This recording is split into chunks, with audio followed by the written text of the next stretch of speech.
Hello and welcome back to Watchworthy. I'm your co-host, Miss Chris D. And it's your co-host, Brother Ash. Thank you guys for your patience as we've taken some time off during what I would call elevation, promotion. Lots of great things happening in our lives, but we couldn't wait to get back to you guys and give you a review of today's documentary, Seen and Heard.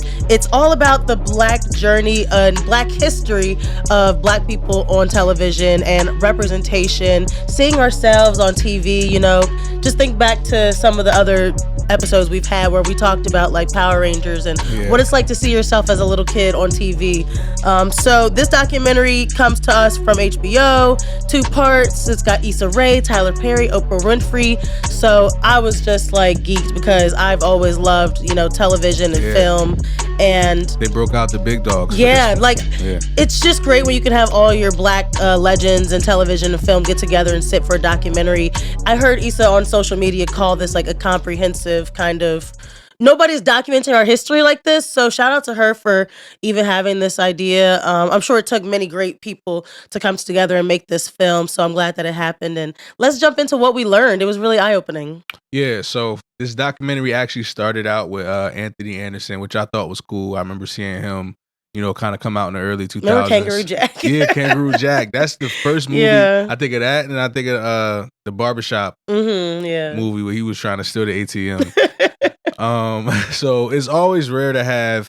He was actually gifting Tracee Ellis Ross like a complete set of it was so Blackish, sweet. a book, you know, like a coffee table book.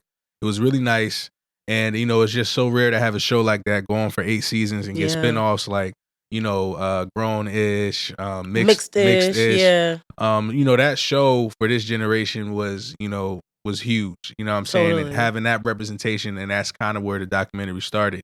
Tyler Perry was also featured in the documentary, and he said something that encapsulated a lot of what we're going to like discuss, and it's treat well, serve right, and mind your audiences. Basically saying like, know your audience. You know how important that is. Red flag, because it's quite that simple, yet white networks still keep trying to give us television shows they think we'll like, or characters they think we'll like. Why don't you just have Black people at the table so you can stop assuming?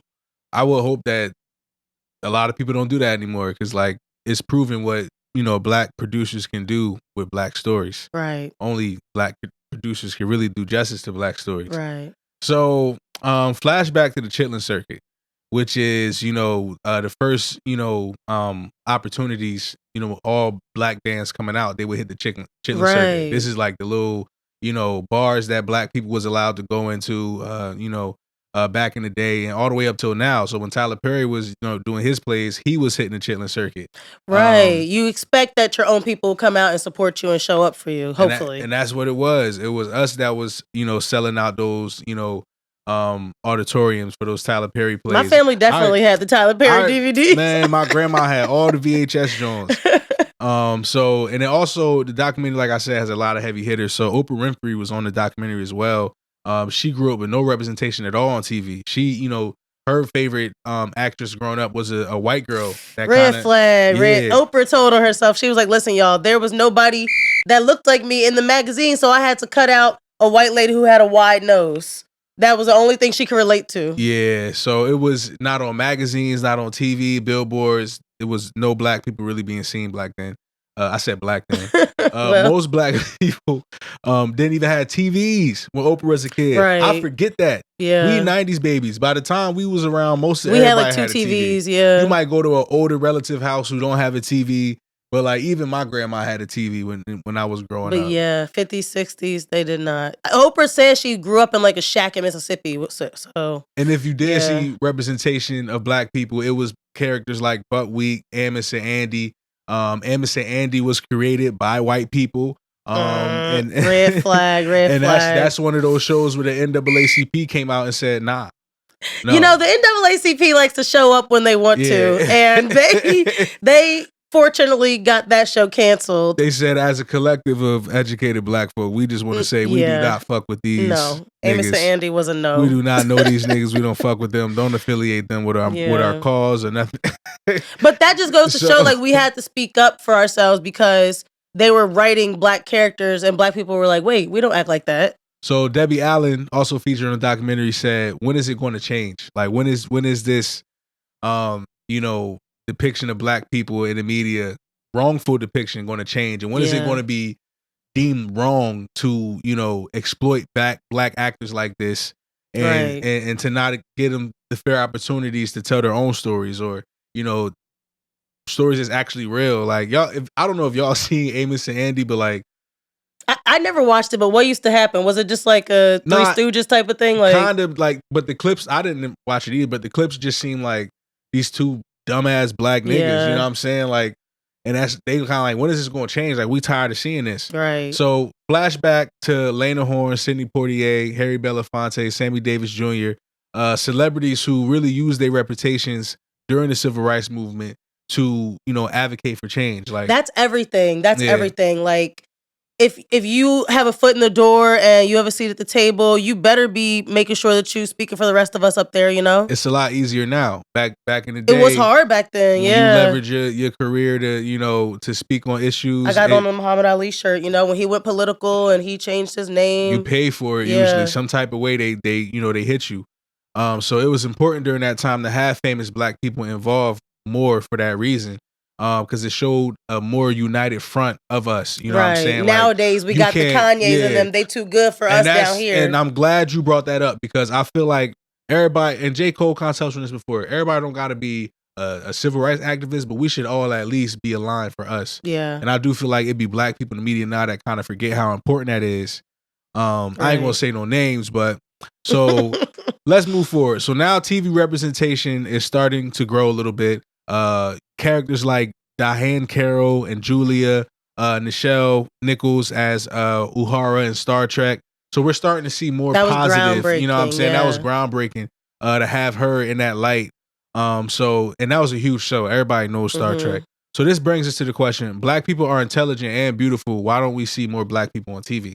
Red flag. I don't know what. But this is why, and I'm not yelling white savior or nothing. I appreciate people who can recognize talent and aren't afraid to go against the grain. Because like if you're a white producer and you see black artists or talented and you put them in a position and you know it's going to do well for your pockets, but you still put them in a position because you recognize the talent. I got a certain amount of respect for you.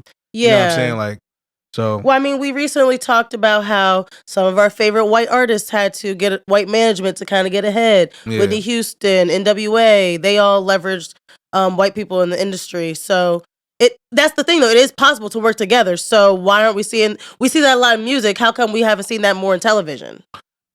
I hope to see more of it. But when I start to see it now, like today with some of the, modern producers, it does, give me something to look forward to. Yeah. So by the 70s, there was a local Boston TV station, WGBH, that wanted to develop a black show called Say Brother. Wow, I should revive that. Say Brother. The host Tony Brown moved on to the host Black Journal. So he got his start with the white networks, then kind of moved his way up. Yeah. So unfortunately, public television doesn't have as much as an effect as mainstream, obviously. So and red flag, because I wish it did. I wish that we focus more on local news and local television, because there's great things going on in your community. But like you say, you need that big network behind you to make any real money. So yeah, so Tony Brown went on to work on Sanford and Sons. So now enter Norman Lear, a white guy who produced Sanford and Sons, Good Times, and The Jeffersons. Red flag. Red flag. So I don't know. I'm a little torn about this. I hope we didn't just drop a bomb on somebody like this is news to you that a white man produced The Jeffersons.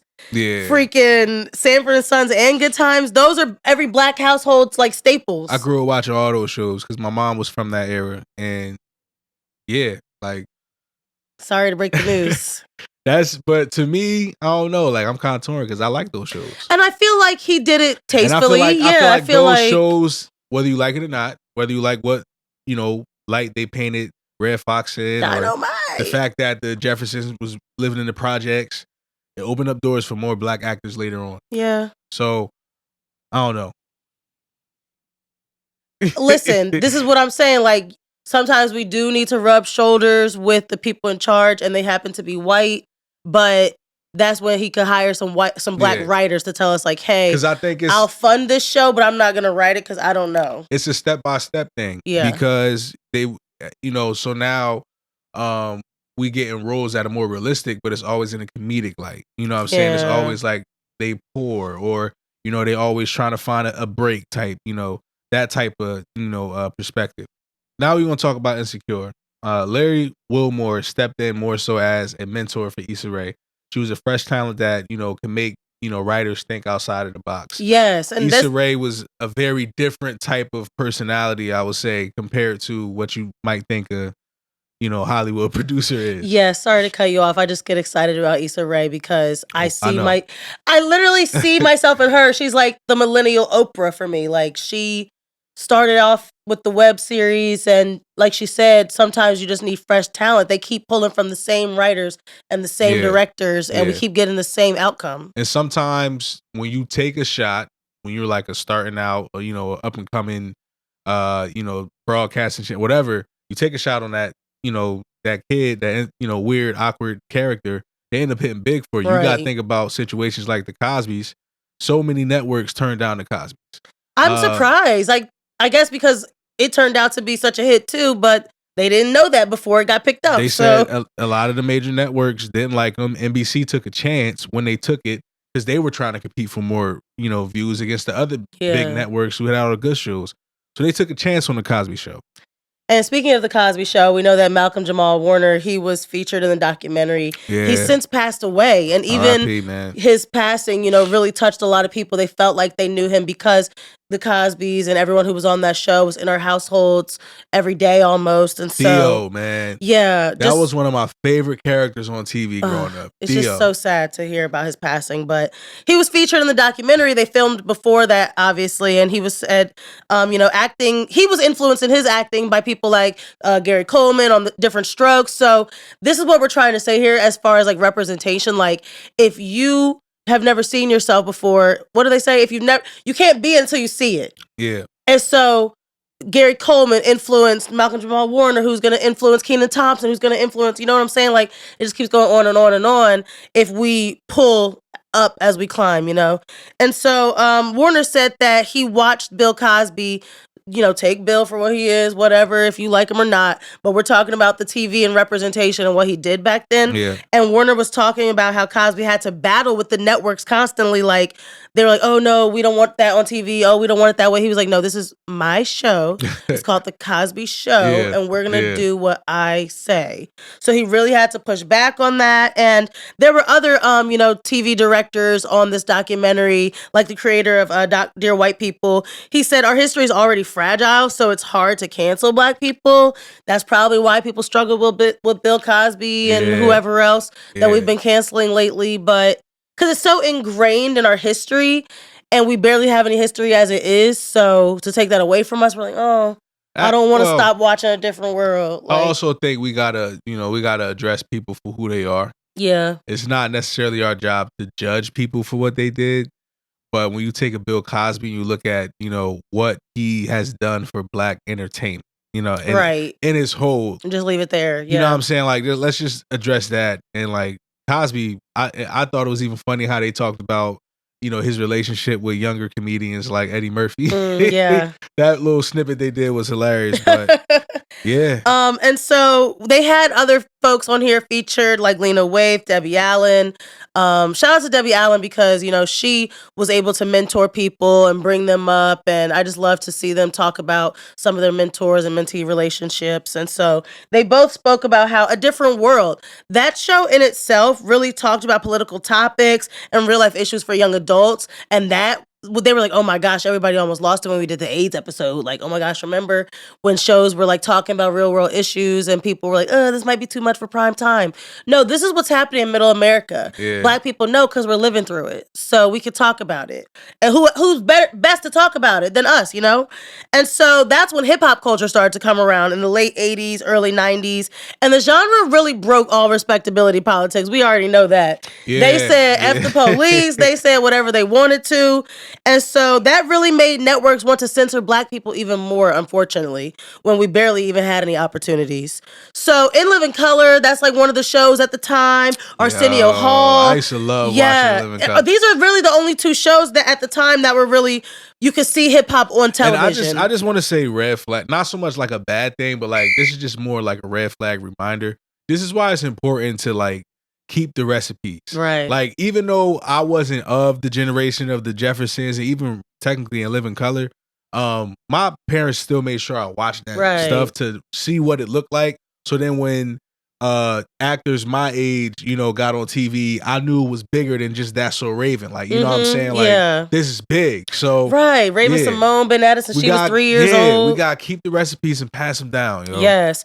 And so speaking of that, in Living Color, they were talking about how we basically created the NFL halftime show. And I think we've discussed this on the podcast before. Like, I didn't know this. Basically, the Super Bowl and in Living Color were supposed to air at the same time, and they're like, oh man, we can't compete with the NFL. But they knew that there would be a halftime situation, and back then there was no huge Kendrick Lamar performance, no Rihanna. It was just like maybe a marching band or something, so people would change the channel. Yeah. So they came up with this really cool, really innovative idea like, hey, flip the channel over to In Living Color. We'll put a timer. We'll tell you how long until you have to flip back to the game. And in that moment, they entertained people so much. NFL was like, oh no, we're never letting this happen again. They took viewers from us. Yeah. They were like, we need to incorporate a better halftime show. All because Black people had the idea first. So I really enjoyed hearing about that history. You never heard that story? Nah, yeah. I don't think I did, or I probably went over my head. And so they were talking about how, yet again, they were trying to censor them. Fox was trying to censor the Wayans, talking about, oh, now this is going to be live TV. You know, we don't want you doing certain things. And they were not having it. Red flag, because the Wayans family is wild. They're hilarious. They can do anything. They are hilarious. Like, and I know back then, people was probably like, oh, hell no. Yes, especially people who had never watched them before. They was probably like, this is what Black people watch on TV? Facts. So that idea of like, how much can we get away with? Black people kept continuing to push the envelope, especially with Def Comedy Jam, child. If you ever seen some raw Def Comedy Jam episodes on there, this is exactly why they went with HBO. They said because they wanted it to be raw, they wanted it to be real. This is exactly how Black people cut up in the club. You can't do that shit no more, man. No, you cannot. What? But those comedians from Def Comedy Jam went on to have their own show. So like you said, we're creating opportunities and we're creating the space for us to grow. You know, if you do well in this platform, maybe an agent or somebody from the big networks will come by and scoop you up. And next thing you know, like you said, you got a Raven Simone on Disney Channel. Almost every Black comedian that is respected now was on Def Comedy. Yeah. You know? And they all almost went on to have their own show, like Bernie Mac's show, Steve Harvey's show. Martin. You can't have Martin without Martin Lawrence. You can't have Fresh Prince without Will Smith. So I love that it was really talent driven. Like, we are the talent. We are the star of the show. And so in 90s and 2000s, that hip hop culture is really becoming pop culture at this point. Like, American culture is just hip hop culture at that point. Like, everybody, white, Black, brown, everybody was loving hip hop. And so Black creators were like, oh, we're onto something. Like, this is our moment. This is seize the day. Yeah. If you're Black, you better start creating something right now because this is our moment. It was like their 2020. Like, Facts. And so Mara Brock Akil, she is really one of these little known names, but she should be a more well-known name because she was behind Moesha and Girlfriends and The Game, some of our favorite Black lady TV shows. I've watched all of those, reruns and front to back. I've loved all of Mara Brock Akil's shows. She said, you know, there were Black people everywhere on set when she was working on Moesha. And we need to get back to that. Like you said, we losing recipes. Put your Black friends on. Maybe they never filmed a movie before, but let them try, you know, put them on. Or maybe you think they could have the chops to write a script. You never know. Always, I love how Issa Rae talks about working horizontally and not always vertically. Like, you think your next blessing is going to come from up, but it might come from within. It might come from your circle right here. And so she was talking about how she loved working on that set. And some of the other sets she worked on, they were a little more diverse. And then they talked about how Mara Brock Akil, I'm like, oh my gosh, she's like the TV it girl. But she had a mentor. Everybody had to have a mentor. And so she was talking about how hers was Ralph Farquhar. He did South Central, and he brought her on when she was only like 19 years old. So he was a really cool mentor to her. She said, with Girlfriends, I wanted to just talk about how Black women were thriving and surviving. Period. Like you said, why it's always got to be so complicated? Yeah. Why we got to be in some soap opera, drama, fairy tale? Why can't we just talk about regular Black ladies in our regular lives? And that's why Girlfriends was so successful. And so, you know, going off of that, just being yourself, being your Black authentic self, Oprah talked about how she was fired from news reporting. Remember when she firing Oprah? Holy airball. If that person is still living, they may not still be living, but like, imagine like I fired this woman. Wow. And she went on to be a billionaire mogul. Maybe you should be happy for yourself. Right. Yeah. So she started out in news television. She said she really didn't like it. It was hard for her because she was a very empathetic person. I always thought about that. I thought that was funny. Right. People who have to just go from like, this young boy got shot, and now we're gonna talk about the weather. Like, I can't do that. And apparently neither could Oprah. So they transitioned her, and they threw her a talk show because they thought it would just be like your last resort, like you're probably gonna fail this too, and then we'll have an excuse to kick you out. But she actually took that talk show, and we know what she did with it, y'all. She ran with it. And so that in itself, just a black lady that looked like her with the afro, and she was a little plus size, like you just never seen that before. So that's why I say like Oprah is definitely the queen, Issa is the princess. You know, I feel like just seeing that representation made little Christina in the 2000s believe like I could have my own TV show. Yeah. I could be Oprah. And so, you know, WB, this was a fledgling network at the time. Remember when it was like UPN, then WB? They didn't even know what the hell they wanted to be, and they were trying to figure it out. And of course, building their network on the backs of black people. Yeah. WB, they had shows like Sister Sister, The Wayans Brothers, Jamie Foxx, you know. But then all of a sudden, we always talk about how in the 2000s those shows just phased out. Yeah. What happened? Red flag. Red flag. You didn't even give us any closure on our shows. T and Tamara went to college, then what? I never think about that. Like, and it's crazy because this documentary brought so many things. Like, I don't even think about how the networks battle it, battle it out for these shows and certain slots and all of this shit. So it's so interesting to see, like just think about like what happened to these people after Fresh Prince of Bel-Air. Was this supposed to end like that, or did I know people was mad at the Girlfriends ending.